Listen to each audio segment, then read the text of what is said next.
Hello friends, नमस्कार। आज हम बात करेंगे आईएनजी रिपोर्ट के बारे में, जिसने ये कहा है कि ब्रिक्स के देश यूएस के ट्रेजरी से बहुत ही जबरदस्त अपना शेयर विड्रॉल कर रहे हैं, अपना डिपॉजिट विड्रॉल कर रहे हैं।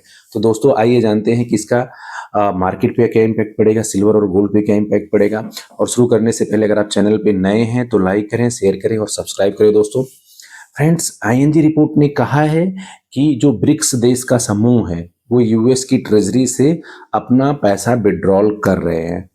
कितना कितना कर रहे हैं आइए जानते हैं। चाइना ने किया है 11.8 बिलियन डॉलर का, और इंडिया तो उससे भी आगे निकल गया। इंडिया ने किया है पूरा पूरा 12 बिलियन डॉलर का, और ब्राजील ने किया है 5 बिलियन डॉलर का। दोस्तों तो आइए जानते हैं इसका मार्केट पे क्या इम्पैक्ट पड़ेगा, यूएस पे क्या इम्पैक्ट पड़ेगा, डॉलर पे क्या इम्पैक्ट पड़ेगा। दोस्तों जब यूएस के ट्रेजरी से इतना बड़ा फंड विड्रॉल होगा तो जिस देश में ये फंड जाएगा वहाँ के इकोनॉमी को बूस्ट करेगा।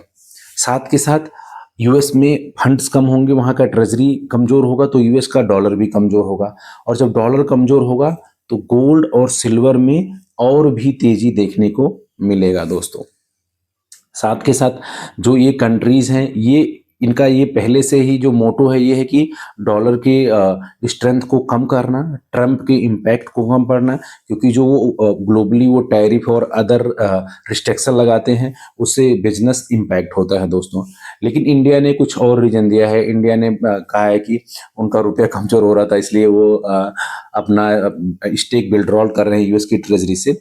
लेकिन ग्राउंड लेवल पे क्या रियलिटी है ये सबको पता है कि जब से ट्रम्प आए हैं उनका इंडिया को लेकर के क्या रवैया है, चाहे टैरिफ हो या ट्रेड हो, या फिर जब ऑपरेशन सिंदूर हुआ था वार के टाइम पे भी वो पाकिस्तान के साथ ही खड़े थे। दोस्तों लेकिन चाइना ने विड्रॉल किया, ये बहुत बड़ी बात है, क्योंकि चाइना का एक बहुत बड़ा स्टेक है ट्रेजरी में, यूएस की ट्रेजरी में, तो उन्होंने भी विड्रॉल करना शुरू कर दिया है। दोस्तों साथ के साथ फ्रेंड्स एक कड़ी और जोड़ता है जो डॉलर को और कमजोर कर सकता है, वो जापान का बढ़ा हुआ रेट ऑफ इंटरेस्ट।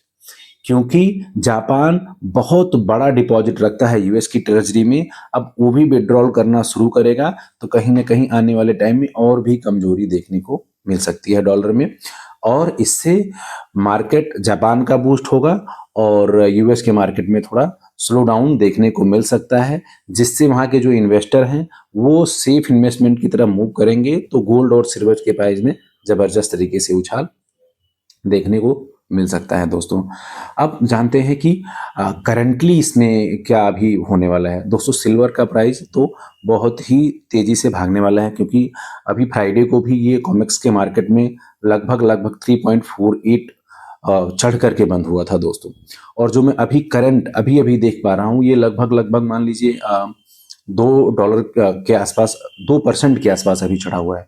तो आज की मार्केट खुलते ही मुझे लगता है बहुत ही ज़बरदस्त तेज़ी देखने को मिलेगी, और ये कहीं ना कहीं 3 से 4% की तेज़ी आपको आप इंडियन मार्केट के स्पेशली सिल्वर में आपको देखने को मिल सकता है। दोस्तों फ्रेंड्स अगर आपको कंटेंट अच्छा लगता है तो ज़्यादा से ज़्यादा चैनल को फॉलो करें। थैंक यू सो मच, मिलते हैं नेक्स्ट कंटेंट में।